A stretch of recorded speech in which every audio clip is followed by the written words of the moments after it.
eedaynta hadda la eedeynayo oo arkayay kooxo oo maanta qorayay oo ciidamada eedeynaya ciidanka Soomaaliya bay waa joogaan qaybta lixdanaad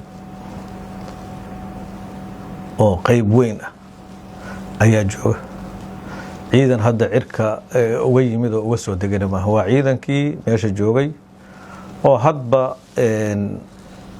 meeshii cadowgu joogo u dhaqaaqaya maanta waxay kula galeen daynuunay ayay waxay kula galeen kooxihii al-shabaab oo cadeymihii mar dhow meediyaha loo soo bandhigi doono markii ciidanku ay helaan meel net leh ay tagaan ay ku soo bandhigi doonaan deegaanka daynuunay ay joogeen al-shabaab ubucu ahayd ayaa lagala wareegay qalabtay duhradii adiga xilliyada duhradii markay ahayd ayaa lagala wareegay ninbaa wuxuu ku eedeynayaa runtii nasiib daraa oon arkay inuu warqad ku soo qoro uu yiraahdo dad shacab ahaa lagu dilay meeshaas 22kii al-shabaabka ahayd ee meeshaas lagu dilay in la arko warqad maamul cid sheeganaysa ay ku difaacayso leedahay dad shacab ahaa la dilay meeshii al-shabaabkii qoryaha watay oo qoryahoodii qaar ka mid ah lahayo oo meydadkoodii meesha yaalaan in maamulkii uga soo hormaro qayb ka mid ah dadkii meeshaas joogay kooxaha meeshaas jooga inay ku eedeeyaan in shacab la dilay runtii ayaan daro weyn waxayna muujinaysaa dhibaatada iyo garaadka dadka ninkaas hadda hadalkaas qoray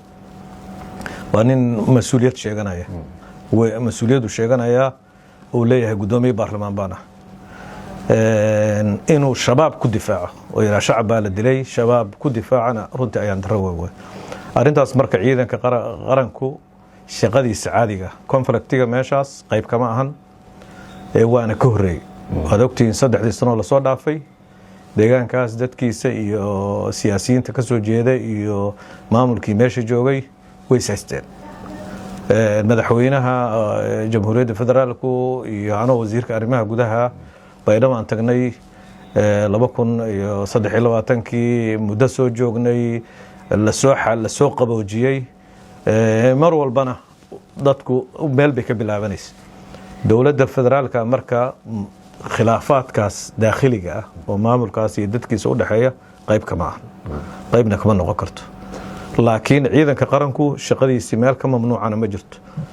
shaqadii qaranka uu hayay oo ah inuu cadowgan al-shabaabna weeraro midnimada iyo wadajirka iyo ilaalinta dastuurka iyo dawladnimadana inuu u istaago shaqadiisii ayuu ciidanku u igmanaabo hayaa